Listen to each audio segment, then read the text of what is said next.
Buenos días, soy Leonardo Guidi, analista financiero de Grupo Carey y vamos a ver el resumen semanal correspondiente al viernes 25 de junio de 2021.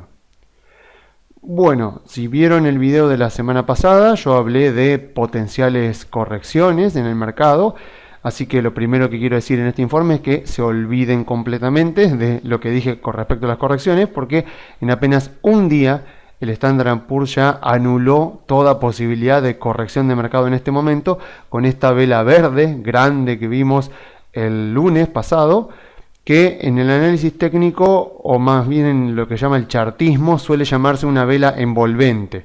O sea, es uno de los patrones de reversión más conocidos en el análisis técnico, que cuando viene una vela roja y una vela verde que le sigue la envuelve, o sea que tiene un tamaño mayor a la vela roja anterior, se considera un patrón de reversión. Y bueno, en este caso se cumplió muy bien porque hemos terminado la semana nuevamente en récord histórico en el Standard & Poor's. Así que bueno, todo lo que dije de potenciales correcciones, de esperar a ver un 10% de baja que podría darse, un 5%, bueno, queda todo absolutamente descartado hasta que veamos nuevamente que el mercado esté amagando a hacer una corrección. Claramente no es este el momento. Y bueno, me da pie también para repasar un poco lo que veíamos hace ya muchos informes atrás acerca del market timing, que es un tema que últimamente no he estado tocando porque no lo ameritaba, pero en este caso creo que tiene sentido porque a pesar de que, bueno, siempre conviene, por supuesto, comprar en una corrección de mercado, porque uno podría llegar a entrar a precios más bajos y después al poco tiempo, a los pocos meses ya ver que el precio se ha recuperado y entonces obtiene una ganancia, por supuesto, mayor a la que hubiera comprado antes de la corrección. Lo cierto es que en el rendimiento final de nuestras inversiones, cuando uno invierte a largo plazo, no hay mucha diferencia. Por eso les recomiendo mucho que busquen en Google, busquen Charles Schwab, así como se escribe, y pongan Market Timing, para ver este artículo muy bueno. Es un artículo viejo, pero que está basado en un paper académico, que está muy bien lo que hicieron, y los resultados son la verdad que son muy interesantes y que nos dicen mucho con respecto a cómo nos conviene utilizar nuestro tiempo en el mercado.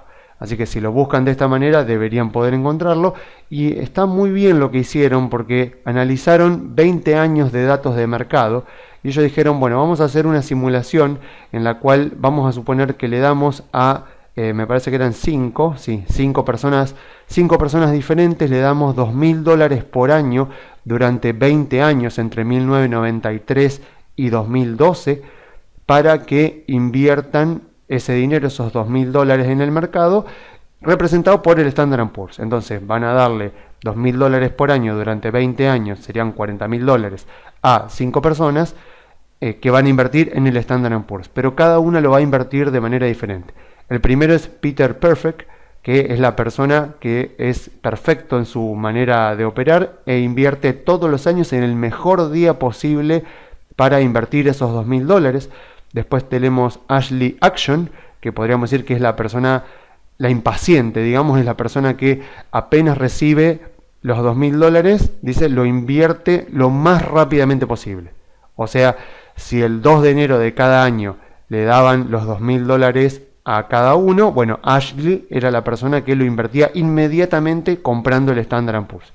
Después Matthew Monthly, que lo que hacía era dividir los $2.000 en 12 partes iguales y lo invertía al principio de cada mes, como dice acá. O sea, agarraba los $2.000, los dividía por 12 y todos los primero de cada mes invertía el equivalente a, bueno, lo que le correspondía a cada uno de los meses. O sea que distribuía equitativamente el dinero durante todo el año. Después Rosie Rotten, que bueno, es la persona con la peor suerte del mundo, que cada uno de esos 20 años invirtió los $2.000 en el peor momento posible, en el peor día que podía haberse invertido, ella lo invirtió. Y por último, Larry Linger, que bueno, como no confiaba en las acciones lo que hizo fue invertir el dinero en cash, como dice acá, en cash investment, o letras del Tesoro de Estados Unidos, que es más o menos lo mismo. Entonces, lo que hicieron fue mostrar cuáles eran los resultados finales de cada uno de ellos. Y la verdad es que sorprende, porque Peter Perfect, obviamente que era el que mejor timing tenía, el que invertía el dinero en el mejor momento posible cada uno de los 20 años, invirtió 40.000 como invirtieron todos, y él obtuvo $87.000, 87.004. Entonces, bueno, bastante bien, más que duplicó el capital. Pero fíjense la persona que invertía el dinero inmediatamente. O sea, la que directamente tenía el dinero para invertir y lo invertía. Está bien, no le ganó, por supuesto, porque este tuvo el timing perfecto. Pero la persona que en el momento en que tuvo dinero para invertir, lo invirtió, como invirtió en el Standard & Poor's, y son acciones de muy buena calidad, fíjense que terminó bastante bien, o sea, no ganó los 87.000, pero ganó 81.650. Y también la persona que dividió durante los 12 meses y fue prorrateando el dinero e invirtió un poco cada uno de los meses, obtuvo menos. Esto es lo interesante, o sea, aquella persona que promedió el dinero y lo distribuyó en cada uno de los meses obtuvo menos que la persona que directamente invirtió en el momento en que tuvo el dinero para invertir. La persona que tuvo el peor timing posible, fíjense que tampoco le fue tan mal, o sea que incluso cuando invirtamos en un mal momento de mercado, incluso cuando invirtamos y al día siguiente se venga una corrección de mercado que dura 3 meses y nos queremos agarrar la cabeza de la mala suerte que tuvimos, incluso si tenemos esa mala suerte, ese mal timing, si compramos buenas empresas y mantenemos a largo plazo, el mercado hace su trabajo y el mercado nos recompensa por eso. E incluso esta persona que tuvo el peor timing, fíjense que tampoco le fue tan mal. Está bien, no le fue tan bien como los otros, pero tampoco es que le fue tan mal. Al que peor le fue es a la persona que dejó su dinero en cash o en letras del Tesoro. Entonces, ¿por qué vuelvo a repasar esto y por qué me encanta este paper y los resultados de este paper? Porque nos muestra que obviamente a todos nos gustaría comprar acá, en el día que el mercado hizo el piso, o acá, cuando estuvo el fin de la corrección. O sea, a todos nos encantaría poder comprar justo en el día que hace el piso y vender en el día que hace el máximo. Pero bueno, décadas y décadas y décadas de historia de los mercados nos demuestran que eso no es posible, pero que tampoco importa tanto. O sea, porque incluso si somos la persona que tiene el mejor timing del mundo y siempre acertamos a invertir en el mejor momento, no vamos a tener a largo plazo un rendimiento mucho más superior que aquella persona que simplemente tenía dinero para invertir, invirtió en empresas de buena calidad, porque acá en lo que se parece en cada uno de ellos es que todos invirtieron en lo mismo, todos invirtieron en el Standard & Poor's. Entonces, si compramos empresas de buena calidad, las compramos incluso en momentos donde justo hay una corrección de mercado, bueno, a la larga igual nos va a ir bien. Entonces, claro, me imagino, o sea, si hay personas que por ahí tienen plata para invertir, imagínense que ahora se están viniendo los aguinaldos. De repente tenemos inversores en Argentina que tienen el aguinaldo, miran los CDRs, miran las acciones en Estados Unidos, miramos que el Standard & Poor's está en récord histórico, y muchas personas van a decir, bueno, no puedo comprar ahora. ¿Cómo voy a comprar con el mercado en récord histórico? ¿Cómo puedo comprar con el mercado tan alto? Bueno, lo que yo les quiero decir es que si compran buenas empresas a largo plazo no importa.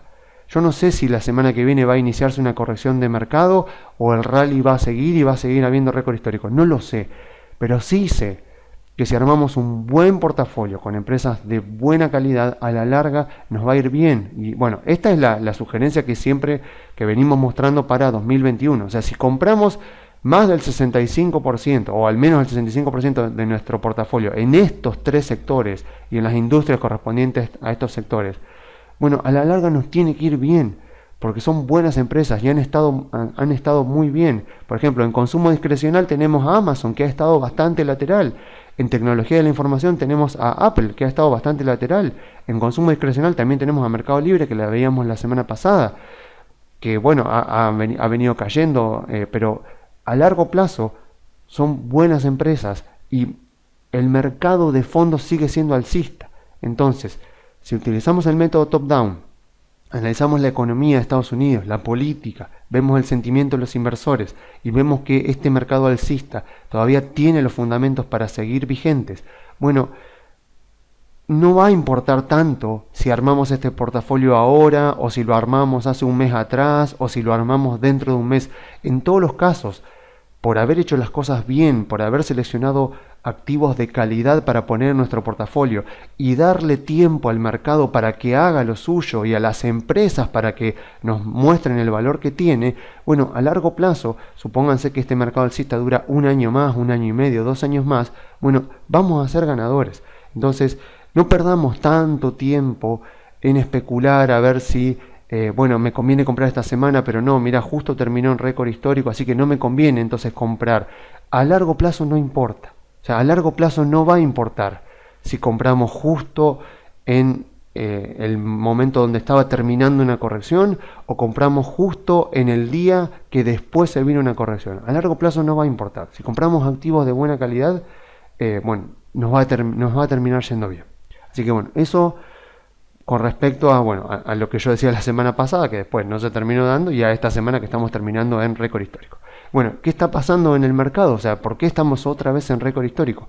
Bueno, obviamente siguen dándose las señales de que efectivamente la inflación, el aumento de la inflación que venimos viendo durante los últimos 2 meses es temporal.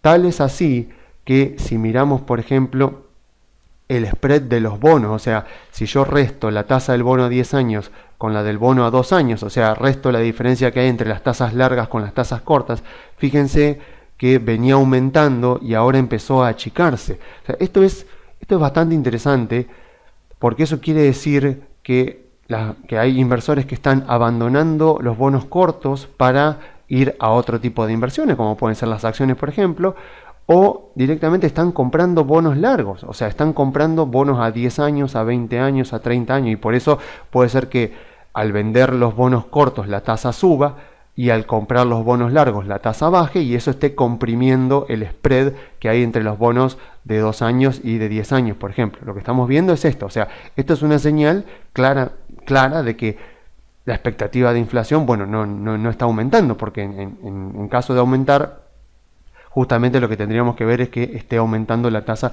de los bonos largos. Así que vemos claramente que el mercado, a pesar de todo lo que podamos leer en redes sociales, en páginas web financieras, en canales de televisión financiera de Estados Unidos, a pesar de que se habla de inflación, el mercado claramente no está siguiendo esa narrativa. El mercado está mirando a través de esta información, de esta inflación, y parece que el mercado la considera temporal, porque además, si miramos nuevamente la velocidad de circulación del dinero, vemos que tampoco está circulando mucho. Vemos, por ejemplo, si yo miro los depósitos, miro el gráfico que me da la Fed de los depósitos de los bancos comerciales, vemos cómo habían ido aumentando, aumentan fuerte acá al principio del 2020, cuando Trump da el primer paquete de estímulo con los cheques de estímulos, aumenta de nuevo acá con el paquete de estímulos de Biden, pero fíjense que ya sin incluso paquetes de estímulos siguen aumentando los depósitos bancarios. O sea, vemos que el dinero sigue estando en los bancos. O sea, sí, el consumo está aumentando en Estados Unidos, los servicios están repuntando, o sea, se están empezando a consumir más servicios porque la economía en Estados Unidos está ya prácticamente abriendo por completo, pero claramente eso no está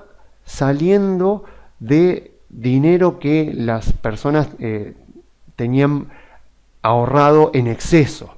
O sea, las personas están volviendo a consumir, pero sus ahorros siguen en los bancos. O sea, no estamos viendo que circule, o sea, que los cheques que el gobierno le pagó en reiteradas ocasiones a los ciudadanos de Estados Unidos estén saliendo de los bancos ese dinero para ir directamente a consumo. O sea, sí, el consumo está aumentando, pero el ahorro no está cayendo, y eso es importante. De hecho, en la Segunda Guerra Mundial sucedió lo mismo. Cuando se miran estos datos de la Segunda Guerra Mundial, lo que se ve también es que había aumentado mucho el ahorro de la población, por supuesto por la incertidumbre de la guerra. Entonces, claro, cuando termina la guerra, se esperaba un boom de consumo con todo ese ahorro acumulado, y lo que se vio es que no fue así. O sea que sí, aumentó el consumo, por supuesto, se dio el baby boom de la década del 40, 50 y 60, pero que los estadounidenses habían adquirido en esas épocas de más austeridad hábitos de ahorro que después no descontinuaron cuando ya llegó la paz y Estados Unidos se convirtió en la principal potencia del mundo. Ahora está pasando algo más o menos similar, o sea,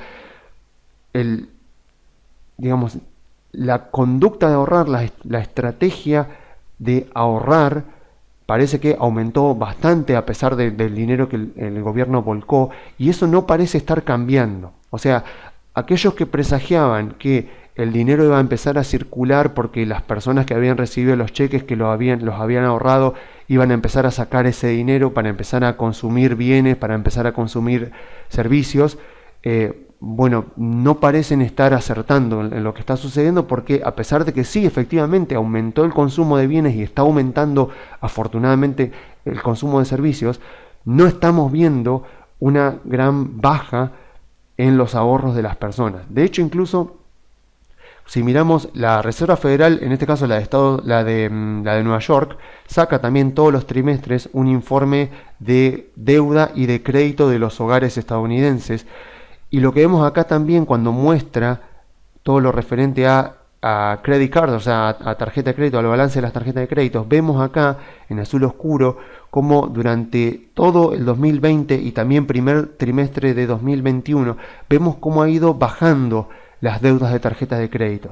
O sea que gran parte del dinero que el gobierno de Estados Unidos volcó a los ciudadanos ha ido a construir ahorros o a recuperar ahorros que se habían ido por motivo de la pandemia y a pagar deudas. O sea, no es dinero que empezó a circular por la economía y que podría trasladarse en inflación, sino que es dinero que fue a cancelar deudas o a reconstruir los ahorros de las personas, lo cual es muy positivo porque entonces ya nuevamente le quita presión alcista a la inflación. Entonces, mi consejo con respecto a esto, justamente la lección que nos está dando todo lo sucedido durante los últimos 2 meses con respecto a la inflación, es que confiemos en los precios, o sea, confiemos en el mercado, ya que es muy eficiente para incorporar rápidamente en los precios todo aquello de lo que se habla públicamente y que es de público conocimiento. O sea, si el sentimiento de los inversores está agitado, pero vemos que los mercados no se están moviendo de acuerdo a cómo se supone que deberían moverse en esa situación, entonces es sensato considerar que el miedo al que se teme es infundado. O sea, a ver, por ejemplo, en 2019 de lo que más se habló durante todo el año fue de los aranceles de Trump, que Trump ponía aranceles a China, que eso iba a provocar una disminución en el comercio mundial, que China obviamente iba a responder con otros aranceles. Entonces, la narrativa y lo que generó las correcciones de mercado de ese año fueron los aranceles de Trump. Entonces, obviamente había bajas del mercado del 5, del 6%, pero cuando uno analizaba el monto de los aranceles, eran una gota de agua en el océano. O sea, por el tamaño que tenían esas economías, la de Estados Unidos y la de China, los montos que se estaban manejando de aranceles entre ambos países eran bajísimos. Entonces, claramente era un miedo infundado y el mercado lo vio. O sea, veíamos que se hablaba de los aranceles, que cada vez que Trump tuiteaba con respecto a los aranceles, el mercado bajaba fuerte y generaba un sentimiento negativo y había temor, y tal vez durante un mes y medio veíamos bajas que eran más o menos de un 5, 6, 7%, no hubo bajas mayores. El mercado veía a través de eso y tuvimos, de hecho en 2019, uno de los años más alcistas de la historia. El Standard & Poor's subió 31,5%. Fue uno de los años más alcistas de la historia del Standard & Poor's. Entonces, la narrativa era demasiado fuerte para lo que en realidad estaba pasando con respecto a los fundamentos. Y el mercado veía a través de eso, y muchas personas decían obviamente que el mercado se descoordinaba de la economía, pero es porque el mercado estaba viendo más allá. Por supuesto, en 2020 pasó lo mismo. En 2020, en marzo, el mercado hace piso el 24 de marzo, y empieza a subir el Standard & Poor's, y veíamos que el mercado no dejaba de subir a pesar de que se reportaba que había 20 millones de personas desocupadas en Estados Unidos. En el reporte de mayo, el primer viernes de mayo, se reportó que en abril había 20,5 millones de personas que habían perdido su trabajo en Estados Unidos, y sin embargo ese día el Standard & Poor's subió. Entonces muchas personas decían que el mercado estaba descoordinado de la economía. Claro, porque el mercado no estaba mirando cómo estaba la economía y el empleo en ese momento. El mercado estaba mirando más allá, y estaba mirando a un futuro mejor, que fue el que evidentemente se terminó dando.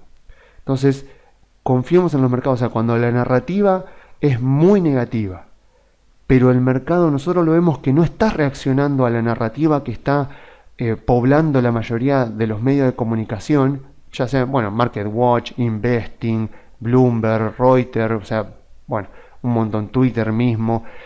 Cuando vemos que en esos medios se habla de una cosa, pero que el mercado no está reaccionando acorde a lo que dicen que debería pasar, bueno, confiemos en el mercado. O sea, porque en general es el mercado el que termina teniendo la razón. Por supuesto, no siempre es así, pero durante la abrumadora mayoría de las veces termina siéndolo.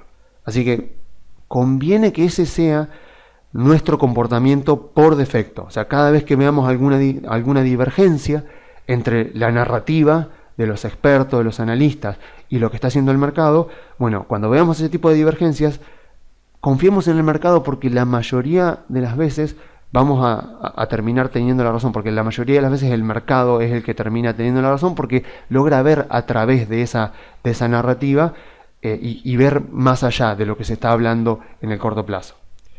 Y bueno, obviamente, si hay avisos de crisis, y ya los habremos visto en varios medios, o sea, avisos de crisis inminentes en los mercados. Bueno, si vemos ese tipo de avisos de crisis que inundan todo el entorno del mercado y son ampliamente conocidos, entonces tengamos en cuenta que es obvio que esa crisis no sucederá. O sea, si entramos a diferentes medios de información financiera, si nos metemos a redes sociales y vemos videos, artículos, presagiando que Estados Unidos se viene una crisis inminente, y obviamente vemos que eso está poblando la mayoría de los medios de comunicación, bueno, claramente eso es ampliamente conocido, no va a pasar. O sea, no puede pasar porque es ampliamente conocido por la mayoría de las personas en el mercado. O sea, históricamente, cuando vemos las crisis, por ejemplo, la crisis de las hipotecas de 2008, o sea, lo que nos muestra la historia es que ese tipo de crisis han sido anticipadas por un número muy reducido de personas. De hecho, incluso se hicieron películas al respecto. Así que miren lo pequeño que era la cantidad de personas que estaban viendo que se venía una crisis. Porque obviamente, a ver, si todos estamos de acuerdo en que se viene una crisis y esa es la información que está circulando en el mercado, las personas van a tomar decisiones, algunos como compradores, otros como vendedores, y la crisis no va a suceder porque eso va a estar incorporado previamente en los precios. O sea, necesariamente, si viene una crisis, no puede ser anticipada por todos. O sea, tiene que ser algo de lo que la gran mayoría del mercado no tenga conocimiento, porque si no, si el mercado tuviera conocimiento, ya se tomarían decisiones al respecto y la crisis entonces no se produciría. Obviamente que los mercados pueden volverse irracionales, y de hecho se vuelven irracionales en algunos momentos, pero si los mercados se están moviendo de manera opuesta a lo que dicen la mayoría de los expertos y analistas, y lo hacen durante semanas o incluso durante meses, entonces puede que no sea el mercado el que esté equivocado, y que sean entonces los analistas que están prediciendo algo que eventualmente no terminará ocurriendo. Así que bueno, entonces, en definitiva, la estrategia, por supuesto, sigue siendo la misma. El miedo parece estar infundado. Veremos qué dice el dato de inflación del mes que viene, a ver si efectivamente corrobora lo que el mercado está descontando en este momento en los precios. Y bueno, de ser así, la tendencia del mercado sigue siendo alcista. No hay euforia en el mercado de Estados Unidos, así que esto tiene fundamentos para continuar mientras la economía se recupera, mientras la vida vuelve a la normalidad, por lo menos en los países desarrollados.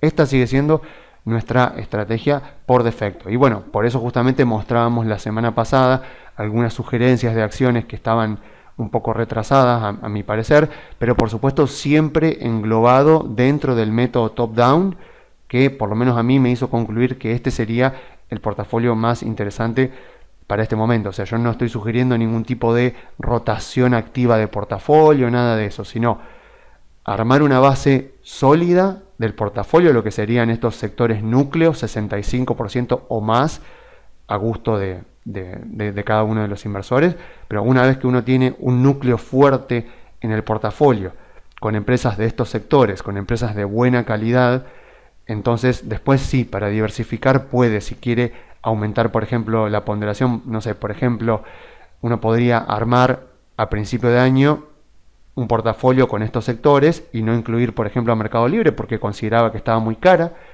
y ahora Mercado Libre ha caído bastante desde el récord histórico, entonces puede pensar en incorporarla, pero justamente si tiene este núcleo ya formado, bueno, puede agregarla incluso como un poco de diversificación. Está bien, no sería diversificación porque estaríamos hablando del mismo sector de consumo discrecional, pero al menos estaríamos comprando una empresa que está un poco más rezagada sin salirnos de la estrategia principal. O sea, lo importante es estar posicionado en los sectores correctos para el momento del mercado que estamos atravesando y, por supuesto, después ir aprovechando oportunidades puntuales que se nos van apareciendo de algunos sectores o algunas empresas que quedan un poco rezagados, pero obviamente sin salirnos, sin desarmar la parte principal de nuestro portafolio, que es la que debería darnos la mayor parte del rendimiento final que este va a terminar teniendo el día que, por ejemplo, anticipemos que viene un mercado bajista y terminemos decidiendo vender.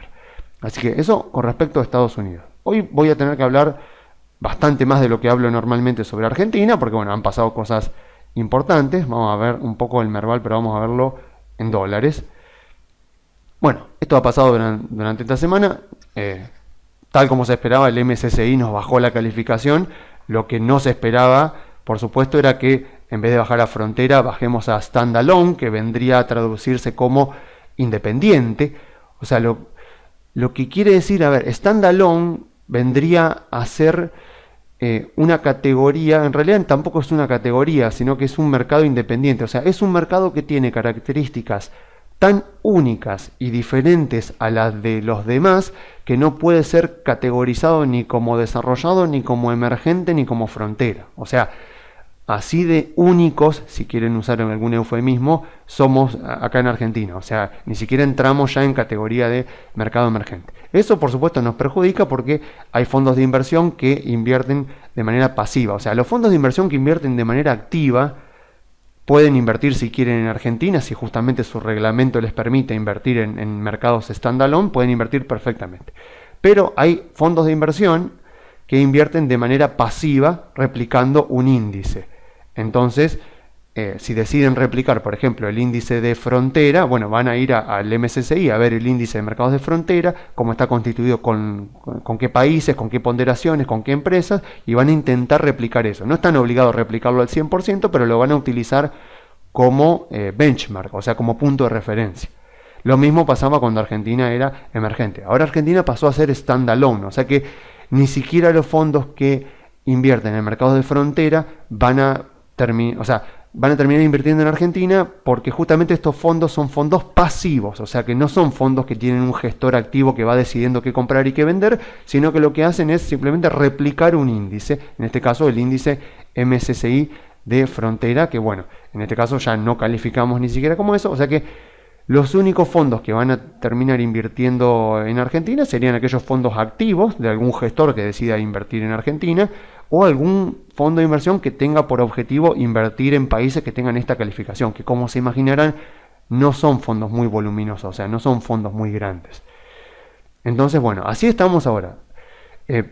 Gran parte de todo esto, por supuesto, ya estaban los precios. O sea, a ver, si uno mira, por ejemplo, Globan, Mercado Libre, a ver, por ejemplo, Globan hoy cerró 0,36% abajo. O sea, está claro que esto ya estaba descontado. O sea, sí, obviamente no estaba descontado que bajemos a standalone, estaba descontado que bajemos a frontera, pero tampoco mucho más le quedaba para caer, y más aún teniendo en cuenta que Globan o Mercado Libre, por ejemplo, que apenas cayó 0,04, son empresas que no obtienen la mayoría de sus ingresos de Argentina. O sea, son empresas que se consideran argentinas porque sus fundadores son argentinos, pero después de Argentina no tienen tanto. Entonces, mucho de lo que vimos ya estaba descontado en los precios, con lo cual por ahí puede pensarse que no hay tantos fundamentos para que Argentina genere otro piso en el mercado. O sea, pensar que a partir de esto, entonces Argentina va a volver a iniciar una baja, bueno, tal vez no sea así, porque ya prácticamente todo esto estaba en los precios. Aún así, también puede ser precipitado entrar. O sea, a ver, cuando uno mira, vamos a mirar un poco, por ejemplo, los comportamientos de las acciones argentinas durante lo que fue la euforia. Ya que hablamos de que no hay euforia en Estados Unidos, vamos a ver qué es lo que es euforia. O sea, a ver qué pasaba en Argentina, por ejemplo. Vamos a ver Transener medida en dólares, calculada con el contado con liquidez Grupo Financiero Galicia. Por ejemplo, si yo empiezo a mirar, tengo que esto pasó en Transener durante todos estos años. Bueno, vean, o sea, cuando yo digo que hubo euforia en el mercado, me refiero a este tipo de cosas. Fíjense lo que fue 2013, acá más o menos en agosto fueron las elecciones primarias, y acá vemos ya cuando empieza a arrancar el mercado alcista, que terminó básicamente acá. Y bueno, las utilities, en el caso de Transener, por ejemplo, tardaron más en reaccionar, y tiene sentido que si las elecciones vuelven a dar un resultado favorable a la oposición, también no sean las primeras empresas que suban, ni tampoco las que más suban en un principio, porque los fundamentos de las utilities nos dicen que están totalmente limitadas por la regulación, o sea, porque el gobierno les permita subir las tarifas. Entonces fíjense que Transener subió efectivamente, y claro, cuando vemos que, como vemos acá arriba a la izquierda, que valía 8 centavos de dólar, 7 centavos de dólar, como vemos ahí que está mostrando, después obviamente de 8 centavos de dólar irse a 18 centavos de dólar, bueno, es una suba bastante grande. Claro, fíjense cuándo se da principalmente la suba de Transener. ¿Cuándo se da el despegue de Transener? Cuando efectivamente en 2016 le permiten ajustar tarifas, cuando se realiza el plan de ajuste integral de tarifas. Bueno, vean todo lo que pasó, y bueno, y después todo esto. A ver, esto era euforia. Ahora vamos a explicar un poquito lo que fue la euforia argentina, pero bueno, podemos ver, por ejemplo, bueno, vamos a suponer, bueno, Edenor también, si vemos el ADR de Edenor, tuvo un comportamiento similar, aunque Edenor subió más. Veamos acá, por ejemplo, Edenor, todos vamos a ver exactamente lo mismo, más o menos en agosto, septiembre, vemos la suba. Este es el ADR de Edenor, vemos ahí cómo subió, y después, bueno, otra vez lo mismo, más o menos en 2016, cuando se producen ya, se efectivizan los ajustes de tarifa, como, bueno, suben, y bueno, fíjense que se llegó a 60 dólares y hoy vale 4 y pico. Después, no sé, por ejemplo, Grupo Financiero Galicia, que tuvo, o sea, Grupo Financiero Galicia tuvo una suba mucho más, digamos, rítmica, no sé cómo llamarlo. O sea, quiero decir que efectivamente subió mucho más. O sea, no fue una acción que estuvo planchada y después tuvo un despegue enorme. Fíjense que efectivamente las bancarias fueron las primeras que subieron. Vemos acá que Galicia arrancó directamente ya en agosto. O sea, cuando se producen las elecciones primarias el primer domingo de agosto de 2013, ya con ese resultado vemos que las primeras acciones que subieron fueron las bancarias argentinas, y bueno, después llegó la euforia que fue 2017 y la baja que terminó en 2018. Hoy Galicia vale 9 dólares. Fíjense que volvemos otra vez a valores de estos momentos. Por eso es que tampoco, o sea, si queremos especular con las elecciones antes de que se produzcan las elecciones, no hay ningún problema. Ahora, miren todo lo que pasó con las acciones argentinas después de las elecciones. O sea, no deberíamos creer que si compramos luego de las elecciones vamos a estar comprando tarde. O sea, pensemos, miren todo lo que fue Galicia durante 2014, ya cuando bien pasadas las elecciones de 2013, fíjense todo lo que le quedó para subir. Bueno, y efectivamente cuando hubo euforia, más todavía. O sea, este es el contexto en el que nos encontramos hoy en las acciones argentinas. O sea, todas más o menos reflejan un movimiento similar. Estaban en el piso hasta 2013, comenzaron a subir, después con la victoria de Macri pegaron un salto acá a finales de 2015, 2016 estuvieron bien, pero no tanto como se esperaba, y efectivamente sí, en 2017 es cuando se produce la suba más fuerte, que termina en la euforia de febrero, más o menos enero, febrero de 2018. Entonces, acá hay algo muy interesante. O sea, cuando hay euforia en el mercado, puede durar bastante tiempo. O sea, acá vemos que podría haber durado, no sé, al menos 6 meses duró, y en mercados desarrollados, como puede ser Estados Unidos, por ejemplo, si eventualmente el año que viene tenemos euforia, bueno, puede llegar a durar bastante. O sea, cuando hablamos de que los mercados se ponen en euforia, no hablamos de que la euforia dura un mes y se termina, sino que puede llegar a durar varios meses, o incluso en mercados desarrollados como Estados Unidos, puede llegar a durar un año. Entonces, a ver, vamos a aprovechar también un poco para, teniendo justamente referencia de lo que pasó en Argentina y de que obviamente estamos ya posiblemente con la noticia de esta semana, uno dice, bueno, ¿qué otra mala noticia puede ocurrir? Bueno, podría haber un mal resultado de la oposición en las elecciones y eso podría empeorar todo. Sí, por supuesto que sí, pero a estos valores, la verdad que las acciones argentinas tienen mucho más para ganar que para perder. Aún así, tampoco es necesario que salgamos ya mismo a comprar acciones argentinas, porque claramente pueden continuar cayendo si la expectativa de un cambio gracias a las elecciones legislativas va disminuyendo cada vez más. Así que no es necesario que nos apuremos todavía para comprar.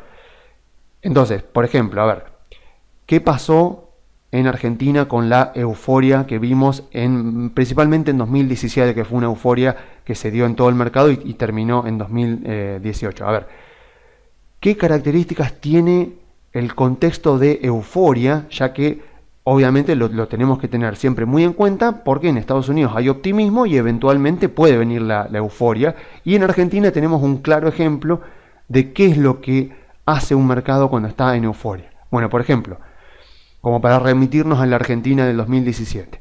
¿Qué pasa en los mercados que están en euforia? Todo se justifica por alguna razón. O sea, en el año 2000, en Estados Unidos, en la burbujalas.com, mientras se iba formando la burbujalas.com en 1998, 1999, todo se justificaba por Internet. O sea, te decían, no, lo que pasa es que esta es la era de Internet, ahora la cosa va a cambiar porque ahora las empresas van a entrar a Internet e Internet va a ser algo maravilloso para todos y bla, bla, bla. O sea, casi eran esotéricos los argumentos que se daban. Entonces, acá en Argentina obviamente se justificaba por el cambio de gobierno, por Macri, porque finalmente se había conseguido sacar al peronismo del poder, y bueno, esa era la justificación. O sea, con los números, cuando uno miraba los números de la economía no eran buenos, pero la justificación del mercado era, bueno, que efectivamente se había producido un cambio político finalmente en Argentina y eso justificaba todo.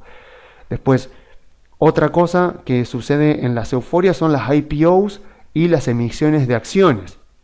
Bueno, IPO vimos algunas, pero más que nada vimos emisiones de acciones. O sea, hubo muchas empresas, sobre todo bancarias y de otros sectores, que emitieron bastantes acciones. O sea, ahí ya tenemos que empezar a encender luces de alerta. Si vemos que una gran cantidad, nosotros que tenemos un mercado tan chico en el Merval, vemos que gran cantidad de empresas argentinas empiezan a emitir acciones nuevas. Y uno dice, bueno, ¿por qué están emitiendo acciones nuevas? Bueno, porque los precios estaban subiendo. Entonces, si empezamos a ver de nuevo eso, que empezamos a entrar, obviamente faltarán años para que suceda esto en Argentina, pero en Estados Unidos tal vez no. Entonces, ¿qué pasaba en 2017? Muchas empresas argentinas emitían acciones nuevas. Entonces, ahí ya también hay otra señal de euforia. Muchas IPOs, en Argentina no las hubo, pero sí hubo muchas emisiones de acciones nuevas. Después pasa también que las ganancias de las empresas no acompañan la suba que están teniendo en el mercado en la misma proporción.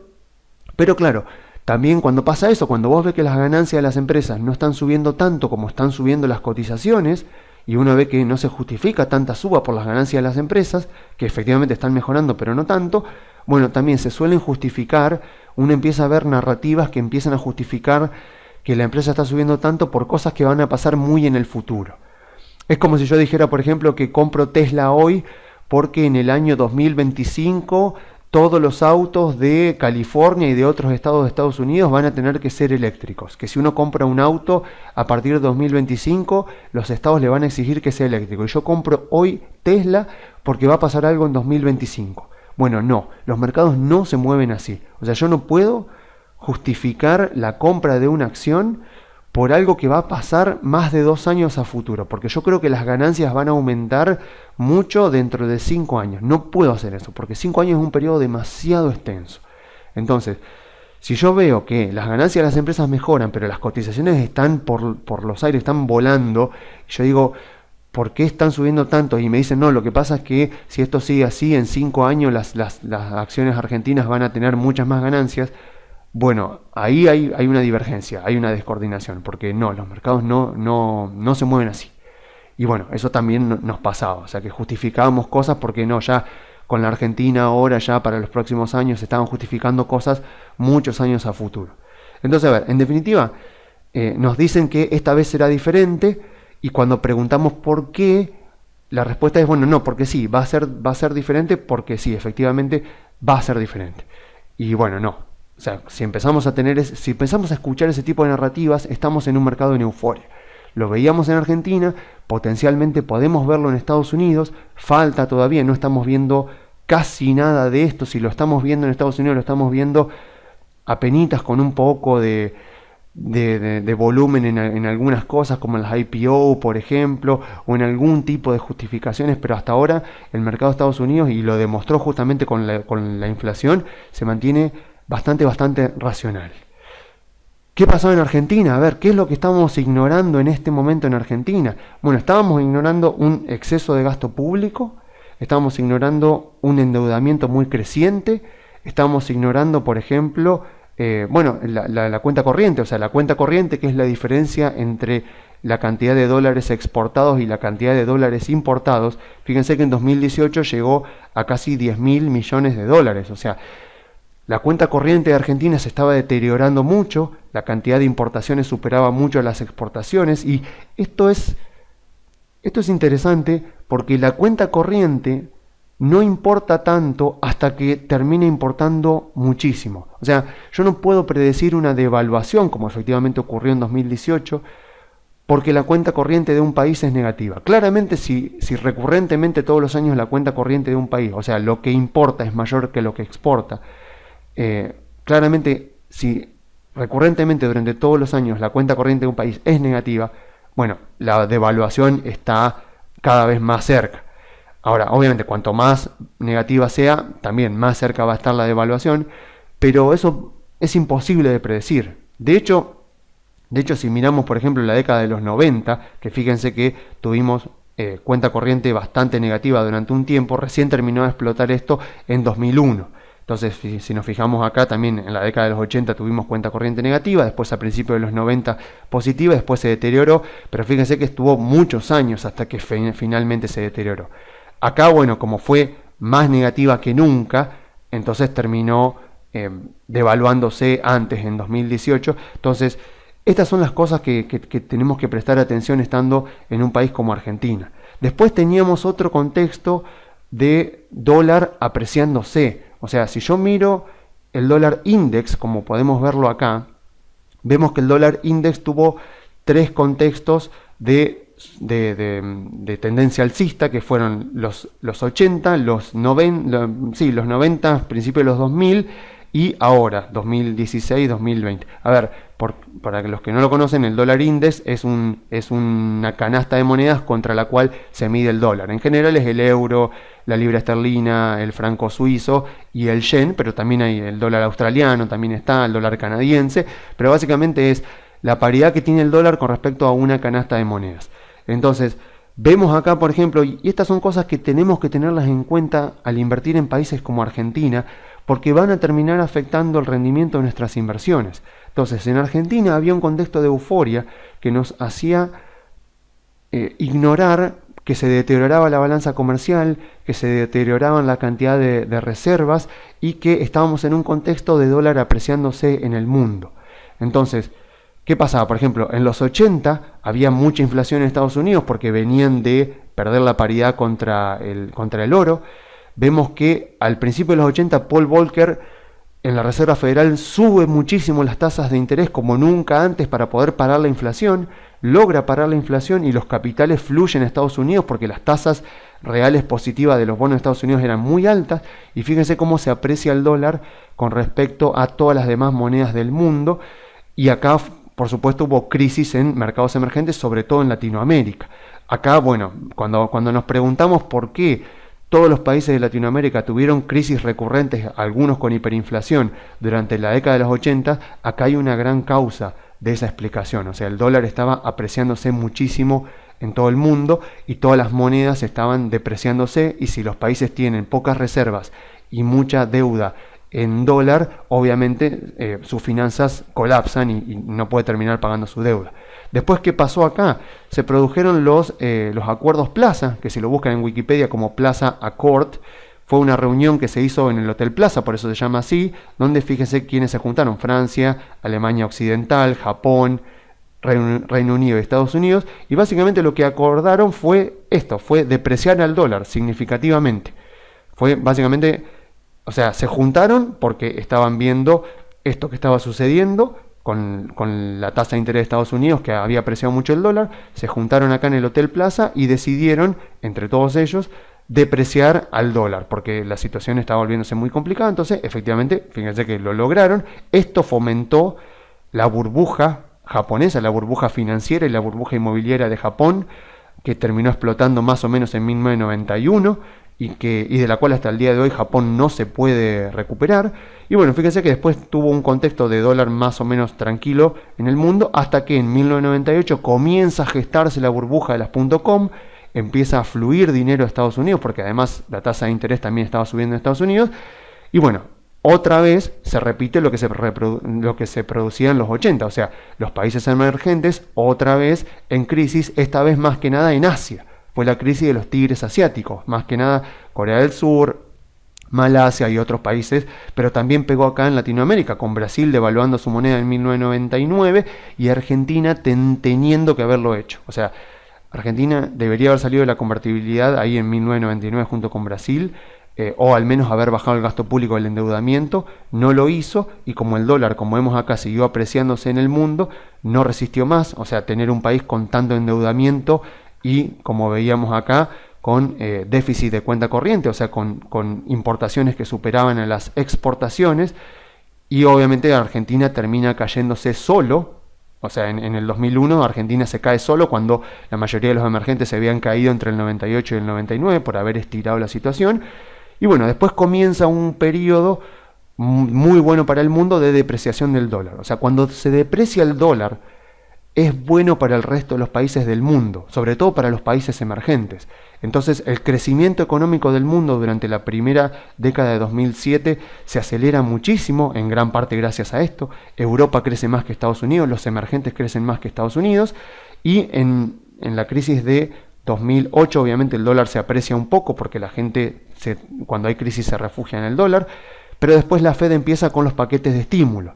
Empieza con los paquetes de estímulo, empieza a aumentar mucho su hoja de balance, y fíjense que exactamente en 2014, cuando terminan los 3 paquetes de estímulos de la Fed, el dólar vuelve a apreciarse. Y acá estamos de nuevo en esta apreciación del dólar, una vez que la Fed terminó de emitir dólares para salir de la crisis, para recapitalizar a los bancos. Vemos que el dólar otra vez vuelve a apreciarse, y es donde nos encontramos ahora. Fíjense que justo en 2018 también tenemos un año donde el dólar se fue apreciando, porque la Fed no solo frenó la emisión de reservas bancarias en sus paquetes de estímulos, sino que además empezó a reducir su hoja de balance. Entonces, al reducir la cantidad de bonos que tenía comprada la Fed, era como que quitaba base monetaria, y eso apreciaba el dólar con respecto a las otras monedas. Y bueno, Argentina se cayó acá otra vez en 2018, en parte a todo esto, pero principalmente a no tener reservas y a tener una cuenta corriente muy, muy negativa, y por supuesto a tener un déficit fiscal muy grande. O sea, ¿cómo hacen los países emergentes para evitar esto, para evitar que todo esto los golpee? Bueno, tienen que tener una gran cantidad de reservas bancarias, tienen que tratar de no tener una cuenta corriente muy negativa y tienen que tratar de tener un gasto público equilibrado. O sea, acá, cuando el dólar se vuelve a apreciar, e incluso acá ya en 2001, la crisis de emergentes no fue tan grande porque muchos países que acá habían sufrido mucho habían aprendido la lección y habían bajado su endeudamiento y habían acumulado reservas. Entonces, cuando los países emergentes acumulan reservas y tratan de no tener balanzas comerciales muy deficitarias, entonces cuando vienen estas tendencias de apreciación del dólar, están mejor preparados. Argentina nunca está bien preparado para estos contextos y por lo tanto le pega. Entonces, justamente por eso estoy contando esto, porque me estoy desviando mucho de tema. Entonces, pueden decir, bueno, ¿por qué se desvía tanto de tema? Porque justamente quiero tratar de explicar esto. O sea, estábamos en un contexto de euforia en Argentina, estábamos en un contexto de euforia en el mercado de acciones argentinas, mientras la balanza comercial era más negativa que nunca, mientras las reservas estaban bastante bien, pero el endeudamiento había crecido muchísimo más por la deuda que se tomó ahí en el gobierno de Macri, y en un contexto donde el dólar, como vemos acá, se estaba apreciando porque la Fed estaba disminuyendo su hoja de balance. Entonces era como que se iban sumando causas y bueno, eventualmente terminó en lo que fue 2018. O sea, mientras seamos emergentes, está bien que ahora ni siquiera estamos calificados como emergentes, pero bueno, mientras seamos un país que más o menos se parece a los países emergentes, estas cosas las tenemos que tener en cuenta, porque estando invertidos en acciones argentinas, este tipo de variables terminan influyendo en el rendimiento final en dólares que terminará teniendo nuestro portafolio. Entonces, ¿cómo está dada la situación ahora? Bueno, todo parece indicar que el dólar debería depreciarse un poco durante este año y durante el próximo año porque la Fed sigue expandiendo su hoja de balance y lo hace en menos cantidad de lo que lo ha hecho Europa. Entonces, si eso llega a pasar, que obviamente imposible saberlo, pero dada esta circunstancia, todo indica que el dólar no tiene fundamentos para seguir subiendo. O sea, si yo miro el dólar index y lo comparo justamente con las monedas de los otros países y los gobiernos de los otros países, la verdad es que, es muy complejo, pero no debería producirse otro gran rally del dólar, de apreciación del dólar, por lo menos durante este año y durante el siguiente. Pero bueno, todo puede pasar, así que estemos atentos a eso. Si no llega a suceder, si justamente pasa que el dólar continúa depreciándose, bueno, es positivo para el resto del mundo, sobre todo para el mundo emergente. Y tengamos en cuenta que China es un país emergente, aunque no lo parezca. Porque justamente cuando el dólar se deprecia, los países emergentes tienen más aire, tienen más oxígeno para poder financiarse y eso ayuda a la actividad económica de estos países, que son los que más contribuyen al crecimiento del PBI. Así que esto es algo que sí o sí tenemos que tener en cuenta, ya sea que invirtamos en acciones argentinas ahora o que esperemos hasta las elecciones. Podríamos decir que por lo menos el contexto internacional sigue siendo muy favorable a Argentina, a las acciones argentinas, y claramente que las acciones argentinas están baratas si en las elecciones se genera alguna expectativa positiva. Y como veíamos acá, tampoco es obligatorio que entremos ya mismo en acciones argentinas, porque si efectivamente hay un buen resultado de la oposición y se genera una expectativa positiva para dentro de los próximos 2 años, bueno, el recorrido que pueden tener las acciones argentinas, el bull market que puede crearse en Argentina, puede ser que dure años. Entonces, no sé si terminaremos en euforia o no, pero la verdad es que tendremos tiempo para poder entrar, así que si no son muy especuladores o no se aguantan estar invertidos en riesgo argentino, bueno, pueden esperar un poquito a ver qué pasa ahora cuando empiecen la campaña electoral, para ver qué decidimos hacer con Argentina. Por ahora parece que lo sucedido durante esta semana ya estaba bastante descontado en los precios, a menos que el resultado de las elecciones sea bastante favorable al oficialismo y que no genere ninguna expectativa de cambio en 2023, la verdad es que pensar que las acciones argentinas van a caer más sería ya, bueno, obviamente muy pesimista. O sea, la verdad es que ya con todo lo que ha sucedido, la verdad es que los fundamentos de las acciones argentinas se han deteriorado muchísimo y no sé cuánto más le puede quedar por caer.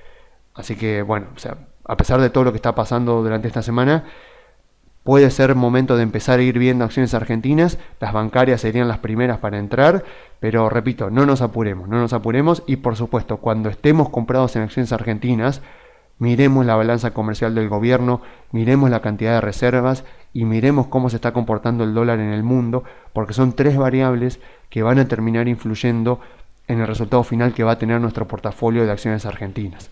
Así que bueno, yo me despido dejándole las vías de comunicación. Se pueden comunicar por la página web grupocarey.com.ar o enviando un mail a contacto@grupocarey.com.ar.